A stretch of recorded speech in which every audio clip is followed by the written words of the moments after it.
Hello मेरे प्यारे दोस्तों। आज की हमारी कहानी है अनहोनी। राजा मंगलसेन नाम का राजा पृथ्वीपुर राज्य पर राज करता था। मंगलसेन को अपने बगीचों में घूमने का बड़ा ही शौक था। उसे जब भी समय मिलता वह अपने बाग बगीचों की सैर करने को निकल जाता। प्रकृति के बीच में समय गुजारना उसे बड़ा ही अच्छा लगता था। एक दिन वह जब अपने शानदार बगीचे की सैर कर रहा था तो उसने देखा कि एक बारहसिंगा उसके बगीचों में घुस आया है और वह इधर उधर दौड़कर बगीचे में लगे हुए फूल पौधों को तहस नहस कर रहा था। राजा को अपने बगीचे के पौधे और फूलों से बहुत ही लगाव था। यह दृश्य देखकर राजा आग बबूला हो गया। राजा मंगलसेन ने तुरंत अपने सैनिकों को आवाज लगाई कि वह बारहसिंगा को पकड़े और राजा खुद भी बारहसिंगा का पीछा करते हुए दौड़ने लगा। बारहसिंगा बगीचे से बाहर आ गया और राजा ने भी उसके पीछे अपना घोड़ा दौड़ा दिया। मंगलसेन बारहसिंगा का पीछा करते करते अपने राज्य की अंतिम सीमा तक आ गया, परंतु वह बारहसिंगा को न पकड़ सका। उछलता कूदता बारहसिंगा उसकी आंखों से ओझल हो गया। अब राजा मंगलसेन थक चुका था। उसकी वहां से आगे जाने की इच्छा नहीं हुई, तो वह वहीं पर रुक गया। मौसम बहुत ही गर्म था और राजा को प्यास भी लगने लगी। उसने नहाने की सोची। जब वह नहा रहा था तो एक चोर उसका घोड़ा और कपड़े लेकर भाग गया। चोर अपने पुराने कपड़े वहीं पर फेंक गया। राजा के लिए अब बहुत ही खराब हालत हो गई थी। अब वह क्या करता कि अपने महल में वह वापस कैसे लौटे, क्योंकि बिना घोड़े और बिना कपड़ों के लोग उसकी हंसी उड़ाएंगे। राजा ने वहां पर पड़े हुए चोर के पुराने कपड़े पहन लिए और अपने पड़ोसी राज्य को घूमने के विचार से राज्य की सीमा को पार करके दूसरे राज्य में चला गया। बहुत दूर तक राजा मंगलसेन चोर के कपड़ों में घूमता रहा। तभी उसकी नजर झाड़ियों में चमकती हुई एक वस्तु पर पड़ी। राजा ने तुरंत वह वस्तु उठा ली। यह वस्तु चमकता हुआ एक मोतियों का हार था, वह भी बहुत ही कीमती मोतियों का हार। राजा सोचने लगा, भगवान का लाख लाख धन्यवाद जो ये मोतियों का हार मुझे मिल गया। अब मैं अपने लिए नए कपड़े और एक घोड़ा खरीद सकता हूँ। चलो चलकर इसे बाजार में बेचने की कोशिश करता हूँ। चलते चलते वो पड़ोसी राज्य के बाजार में जा पहुंचा। वहां वह एक सुनार के पास गया और कहने लगा, सेठ जी, क्या तुम मुझसे एक मोतियों का हार खरीदोगे? मेरे पास बेचने के लिए एक कीमती हार है। मैं एक नदी पार कर रहा था तो मुझे वहां पर ये हार मिला। सुनार बोला, दिखाओ तो कैसा कीमती हार है। राजा मंगलसेन ने वह हार सुनार को दिखाया। हार को देखते ही सुनार चिल्ला पड़ा, अरे चोर, इसको तुमने कहाँ से चुराया? मैंने ऐसे ही दो हार राजा साहब के लिए बनवाए थे, उसमें से एक पता नहीं कहाँ चला गया। जरूर तुमने ही यह चुराया होगा। चलो इसी समय राजा के दरबार में। मंगलसेन बोला, नहीं सेठ जी, ऐसी बातें मत करो, मैं चोर नहीं हूँ, मुझे तो ये हार पड़ा हुआ मिला था। परंतु सेठ ने उसकी एक न सुनी और तुरंत अपना नौकर भेजकर कोतवाल को बुला भेजा। मंगलसेन ने कोतवाल के सामने भी अपनी बेगुनाही की बात कही, मगर उसे पकड़कर महाराज के सामने हाजिर कर दिया गया। जब मंगलसेन को महाराज के दरबार में लाया गया तो सुनार ने महाराज के सामने अपनी शिकायत रखी और मंगलसेन को चोर बताया। राजा ने मंगलसेन का पक्ष सुने बिना ही कहा, क्योंकि यह सुनार हमारे राज्य का एक सम्मानित व्यापारी है तो इसकी बात एकदम सच्ची मानी जाएगी, जबकि यह आदमी हमें कोई घुसपैठिया मालूम पड़ता है, इसलिए इसे चोरी के अपराध में कारागार में डाल दिया जाए और ठीक 3 दिन के बाद इसके हाथ काट दिए जाएंगे। यही हमारे राज्य का कानून है। फैसला सुनकर मंगलसेन घबरा गया और दया की भीख मांगने लगा, परंतु किसी ने उसकी एक न सुनी और उसे कारागार में डाल दिया गया।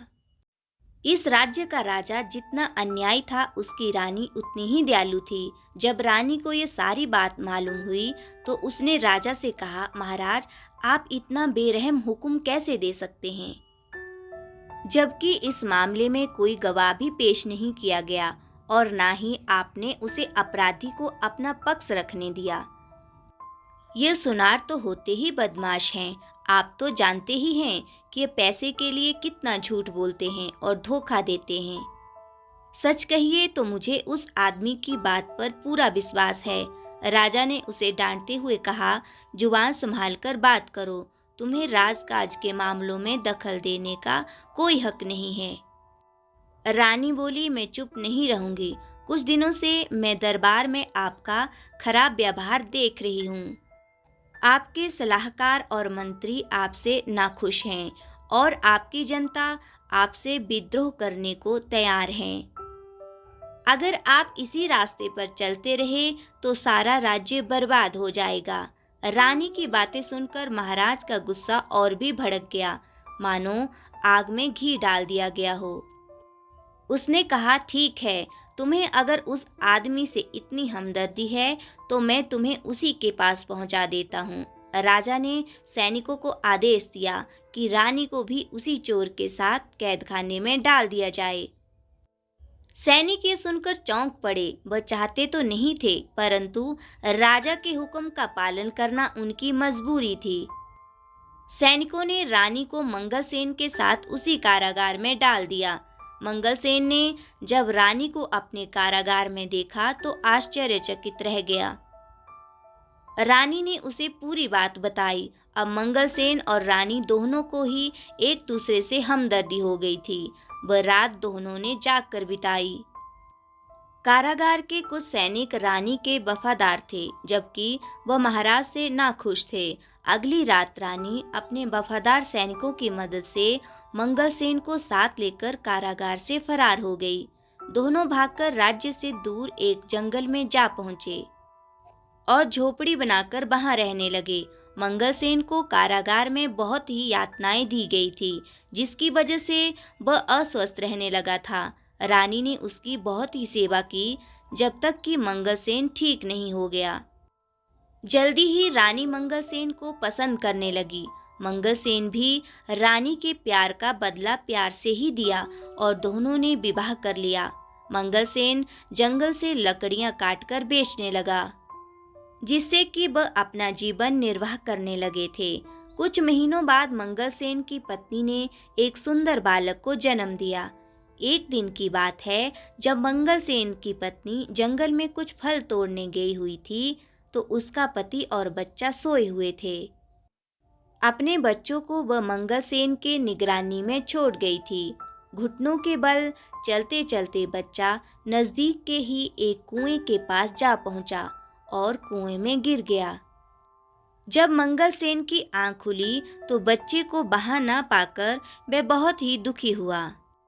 वो तो बिल्कुल पागल सा ही हो गया था और चिल्ला चिल्ला कर रोने लगा। कहने लगा, लगता है कि मेरे बच्चे को किसी जंगली जानवर ने खा लिया है। अब मैं क्या करूं? इसकी माँ को मैं क्या मुंह दिखाऊंगा? शाम के समय जब उसकी पत्नी जंगल से लौटी तो ये जानकर वह बहुत दुखी हुई कि उसका बच्चा वहां पर नहीं था, पर वह एक बहुत ही बहादुर और समझदार स्त्री थी। इसलिए उसने खुद भी धीरज रखा और अपने पति को भी समझाया कि हमारी किस्मत में ऐसा ही लिखा हुआ था। आप दुख मत कीजिए। रात के समय मंगलसेन सो नहीं सका। वह अपने बच्चे के बारे में ही सोचता रहा और उसी को याद करता रहा। यह उसके लिए अच्छा ही हुआ कि वह सो न पाया, क्योंकि रात के तीसरे पहर दो पक्षी उनके दरवाजे पर लगे हुए एक पेड़ पर आकर बैठ गए और आपस में बातें करने लगे। एक पक्षी ने कहा, दोस्त देखो, दुनिया में कितनी मुश्किलें हैं। जरा देखो इस आदमी के साथ क्या हुआ। इसको अपना देश छोड़ना पड़ा और बेचारा दूसरे देश में भिखारी की तरह रह रहा है, जहां उसकी बड़े अन्यायपूर्ण ढंग से सजा दी गई और अब यह अपने सुंदर से बेटे के दुख में परेशान भी है। इसका बेटा कल दोपहर से ही इस कुएं में गिर गया था। दूसरा पक्षी बोला, इन बेचारे लोगों को क्या क्या परेशानियां उठानी पड़ी। क्या इनके लिए कुछ किया नहीं जा सकता? हाँ, किया जा सकता है। अगर मंगलसेन इस कुएं में कूद जाए तो वे आसानी से अपने बच्चे को बचा सकता है, क्योंकि वह बच्चा अभी भी कुएं में जिंदा है। राजा मंगलसेन ने उन दोनों पक्षियों की बातें सुनी तो उसे सुनकर बड़ा ही आश्चर्य हुआ और खुशी भी हुई। जैसे ही सुबह हुई उसने अपनी पत्नी को जगाया और उसे रात वाली बात बताई और उसकी सलाह मांगी। रानी बोली, आप पक्षियों की बात मानकर कुएं में कूद जाइए। राजा इस समय कुएं में कूद गया और उसने अपने बच्चे की जान बचा ली। इस घटना के कुछ दिनों बाद जब मंगलसेन और रानी सो रहे थे तो अचानक कुछ आवाज सुनकर वे चौंक गए। बाहर देखा तो कुछ सैनिकों ने उन्हें घेर रखा था। वह भय के मारे कांपने लगे कि शत्रु राजा ने उन्हें फिर से पकड़ने के लिए सैनिक भेजे हैं। परंतु तभी मंगलसेन का एक पुराना मंत्री उसके सामने आया और अपने राजा को प्रणाम करते हुए कहा, महाराज, आखिर हमने आपको ढूंढ ही लिया। उसे देखकर मंगलसेन बहुत ही खुश हुआ। तब मंत्री ने बताया कि उसने अपने गुप्तचरों की सहायता से मंगलसेन को ढूंढने में सफलता पाई है। उसने ये भी बताया कि उसके राज्य की जनता बेसब्री से मंगलसेन का इंतजार कर रही है। अब राजा अपनी पत्नी और बच्चों के साथ अपने राज्य वापस चला गया।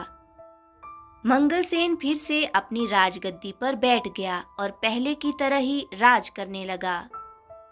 गद्दी पर बैठते ही मंगलसेन सबसे पहले ये काम किया, उसने अपनी सेना को लेकर उस राजा के ऊपर चढ़ाई कर दी जिसने उसके साथ बुरा व्यवहार किया था। इस युद्ध में मंगलसेन जीत गया और वह दूसरा राजा हार गया। शत्रु राजा मंगलसेन से दया की भीख मांगने लगा। शत्रु राजा ने बताया कि इन दुष्ट सुनार की वजह से उसने मंगलसेन के साथ ऐसा व्यवहार किया था। अब वह उसको जाते ही सजा देगा। शत्रु राजा को गिड़गिड़ाता हुआ देखकर मंगलसेन को उस पर दया आ गई। मंगलसेन ने उसे माफ कर दिया और उसे छोड़ दिया। उसके बाद सारे राज्य में शांति और खुशहाली फैल गई। मंगलसेन अब अपनी पत्नी और बच्चे के साथ एक खुशहाल जीवन बिताने लगा। सारी प्रजा अपने राजा के साथ साथ नई रानी और उसके बच्चे को पाकर भी बहुत प्रसन्न थी।